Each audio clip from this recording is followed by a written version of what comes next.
What's up, YouTube? This is Wawa Echo. I'm Parker, and we're here for the Raw Rundown um, for December 11th of 2017. So let's just jump real quick on into the card. And it started out with Samoa Joe coming to the ring, and he was talking about Roman Reigns and how he wanted him to come out and for them to fight or something. Uh, and it was kind of awkward at first because they would go from Joe and then show a clip to the back of like Seth and Dean watching, and then Seth telling Dean to go get Roman, and then go back to Joe, and then after Joe talked for a little bit, it went back to the Shield and them like staring at the TV, and then Roman was like, "I'm gonna go take care of this." So it was a little weird. I wouldn't have done it that way. I would have just had Joe talk and then had Roman come out. I don't see the point of the back and forth. But um, Joe was hilarious as always, and he was really great with the segment. And then Roman did come out, and Sheamus and Cesaro came out of nowhere, and they attacked Roman and beat him down. And then Seth and Dean came out to try and help, but by that point Roman was taken out, and so they didn't have the numbers advantage, and they got beaten down too, which kind of built up for all three of their individual matches later on in the show. So everything about this was good, and it's getting up. So next, we had a tag team match for the women between Paige and Mandy Rose up against Bayley and Mickey James. And it's getting up. It was an all right match, not fantastic by any means, but it's getting up because of the intelligence of the heels of Absolution. They got Sonya Deville to do a distraction by attacking Sasha Banks, and then I believe Paige hit one of the faces, whoever was in the ring and got the pin. I don't remember which one, which allowed Mandy Rose to hit her finisher and win the match for them, which was the smart call. You want Absolution to keep looking strong and dominant, and it was really well done, and so it's going to get an up. Though I had this thought after the match because Mandy Rose was the one who got the pin, and normally whoever gets the pin, if they're not like a tag team, like their individual music plays, but Mandy Rose got the pin, and then they played Paige's theme, and I was just like, why don't Mandy Rose and Sonya Deville have their own theme? That's kind of weird that they didn't do that. Maybe they just don't know what kind of character she has yet, since she's not really well defined. So maybe they're just kind of waiting. So I don't know why they haven't gotten her own theme. Maybe it's just because they don't really know her character well enough, or I don't know, or maybe they'll decide to get it done whenever they feel like they're going to break up the team, or maybe it's just because Paige has a great theme. I don't know, but it was just a question I had. Next, we had another Wyatt and Woken promo. That should be their tag team. If they ever team up for whatever reason after they get done feuding, they should call themselves Wyatt and Woken, or Wild and Woken, something like that. It sounds good. But we did have Bray Wyatt and Woken Matt Hardy go back and forth on the Titantron, kind of, and it was great. But it was very, very similar to last week's, which was disappointing.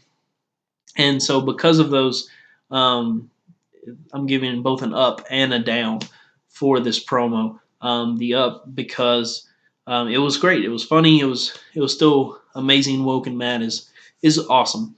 But it's getting it down because of how similar it was, which is something that I worry about, because this is what kind of happens in a lot of stuff, is that um, week to week, there's not a lot of change in a lot of rivalries, and this has the potential to be really great. And I would love um, to have Wyatt and Matt actually in the ring together talking instead of just back and forth on the Titantron, because they weren't talking to each other, and so I want to see the interaction between them, um, and see what that's like. So I'm hoping that they don't continue with this same exact thing next week, but we'll have to wait and see. Next, we have Finn Balor going up against Curtis Axel, and just like last week, it's getting a down. Um, this, like I said last week, this is a terrible way to use Finn Balor. If your desire is to get him over, then get him out of this crap stuff. Like, why is he fighting these people that don't matter? If you want to try and get him over, then do something that actually will be awesome and make people cheer him. Getting destroyed by Kane and fighting against people that no one cares about does not equal the road to getting someone over. That's not how you have tried to build Roman Reigns. So don't do that. Try and do something similar with your other people you want to build up. So it's really disappointing. I love Finn Balor, and he deserves better, as I said last week. So next we had Seth Rollins versus Sheamus. Um, we haven't seen this match for a million times. Actually, we have had it more than a million times. It was still good though, just because both these wrestlers are amazing. Um, but this feud's going on way too long. They really need to end this and have everybody involved go on to fresh things, because this has been going on for since before SummerSlam. That's how long it's been. And that's a long time. Like SummerSlam's in what, August, September, and it's about to be a new year, and we're still on this. So the match was great, so it's getting it up, but it's time to move on. And Rollins did win, just so you know. Next, we had Roman Reigns versus Cesaro for the Intercontinental Championship, and this match was amazing. It's really, really well done, mostly because of Cesaro, because he's so awesome. And it's getting it up. It was amazing. It was really great. Unfortunately, Roman did win, but that was to be expected. They're not going to give Cesaro a singles title and a tag title. That's not going to happen with him. But it was great. Next, we uh, we had more uh, awkward, terrible flirting. So, and that's not something I want to say when I'm talking about wrestling in WWE. I don't want to. I don't want to. I don't want those words to leave my mouth, and they just did. So I need to take a drink of sweet tea to get the bad taste out. Much better. So we had Enzo talking to Drew Gulak, I believe, and they were starting to argue because of some kind of cruiserweight thing that doesn't matter. And Nia Jax showed up, and God, it was so bad. Like it's it's really disappointing what they're making Nia do. It's so bad. Like it can't be worth what they're paying her. It can't be. Like it's so cringeworthy. This flirting. It's so bad. And I just want it to stop, please. Um, so it's getting a huge down. It's just so bad. Next, we were going to have a rematch from last week. For some reason, we were going to have Asuka versus Alicia Fox 2, because the first one was such a classic. We had to have another one. Um, I was very happy though that it turned out that the match wasn't going to happen because Absolution attacked Alicia Fox in the front, in the back, and they came out, and they surrounded Asuka and said, "We're gonna beat you up if you don't join us," or whatever, something along those sorts. And Asuka, of course, didn't want to join them, and so they attacked her. And Asuka got in a little offense, but of course was overwhelmed by the numbers. And then out came every other woman in the locker room, including Alicia Fox, even though apparently she was too injured to have the match, but she's not too injured to come in and save the day. That doesn't make sense, but whatever. Um, and I'm giving this a huge down. This was very, very poorly done in my opinion. This was a mistake. Absolution you just brought in like 3 weeks ago, and you've booked them so far to be this force that goes and attacks people like in small numbers, like one or two, and they get advantage with their numbers, and they beat them up, and it's great. It's really well done. It was so well done that SmackDown had to copy them with their Riot Squad. So why did we decide that only after like 3 or 4 weeks that we were going to suddenly have them get beat up and chased off by every woman in the roster? I I don't get that. I don't know what this is going towards unless it's heading to the announcement for a women's Royal Rumble match, which is possible. I hope that does happen because it's well deserved. But I don't think this would be the right way to try and go about it. I don't know. It was weird to me. So it's getting it down. Next, we had Samoa Joe versus Dean Ambrose, and Jason Jordan was actually uh, at ringside, or he was like sitting at the top of the ramp for most of the match. And this happened because before the match, Jason went to Kurt Angle and he said to him, he was like, "Yo, fake dad, I want to face Samoa Joe." And Kurt was like, "No, fake son, I'm not going to have you face Samoa Joe." And Jordan was like, "But fake dad, I can handle him. I'm the only one that can beat Samoa Joe." And uh, and he was like, "I've been in the ring with Roman Reigns and John Cena and Braun Strowman and Kane, and I've done pretty good, and I've I've held my own, and I've done all this." And Kurt was like, "Well, fake son, just because you did well against them and held your own doesn't mean that you beat any of them because he didn't beat any of them."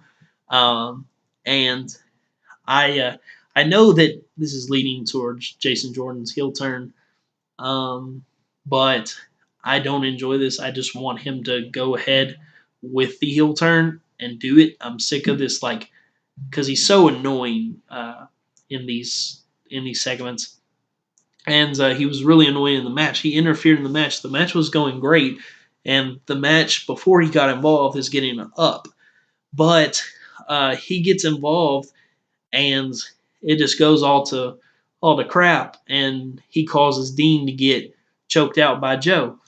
And so Jordan's getting it down because he's stupid, and I want him to not be like this. He's super annoying. Just go back to American Alpha, please. And then in the main event, we did have Braun Strowman versus Kane. This has been building obviously for quite some time, and this was the fallout.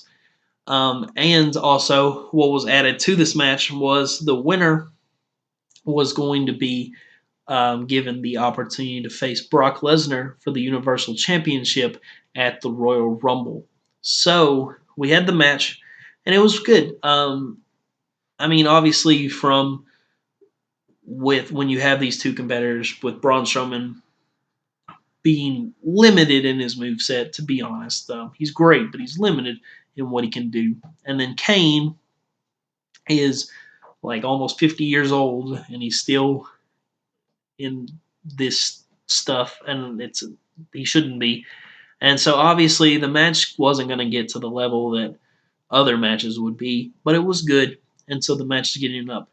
But we had uh, the the match go to a double countout, which is getting it down because I hate when people make matches and uh, like stipulations and stuff, and it ends in like a DQ, which leads to a triple threat match, which is what's uh, the rumor is to be on the cards for the Royal Rumble is a triple threat match between the two of them and Brock Lesnar. Um, and I get that like this is their idea of good storytelling, but to me it doesn't work. I would have just said, "Hey, I want you two. You're both dominant. You've both been tearing it up and tearing up our other superstars. So the two of you are both gonna face Brock Lesnar. Just do that instead. I don't care about to see this stuff." And it's so overdone. It's done all the time. And so it'd have been nice for a change up. So that's getting it down. And but this did lead to some cool stuff because um, both Strowman and Kane were not satisfied with the match ending. They were still going to continue brawling, and their brawl was really, really great. I think that whatever their like final match should be a no DQ match, so they can kind of use the crutch of weapons and stuff like that to add to the spectacle. Because this was really great. They like both grabbed steel steps and like rammed into each other, which was really cool. That's not something you ever see. And they even had a table spot, running power slam through a table. Like that was so awesome. And they had this cool moment where they were both down, and Kane sat up like Kane does, and then Strowman sat up, and it freaked Kane out. And it was really cool. It was a cool moment, and so that after match brawl is getting an up, and we did have the show end with Kane standing over, or gosh, Strowman standing over Kane after Kane had been put through the table, and so uh, this was a pretty good Raw. The ups do take the victory over the downs and narrowly at 8-6. Um, so a good Raw. The problem is that they're kind of in no man's land right now because it's so long until Royal Rumble, that they're kind of having to take it slow with whatever they're building up for the pay per view, and they don't get their own individual pay per view until February. So that's a long time from November to February without a pay per view.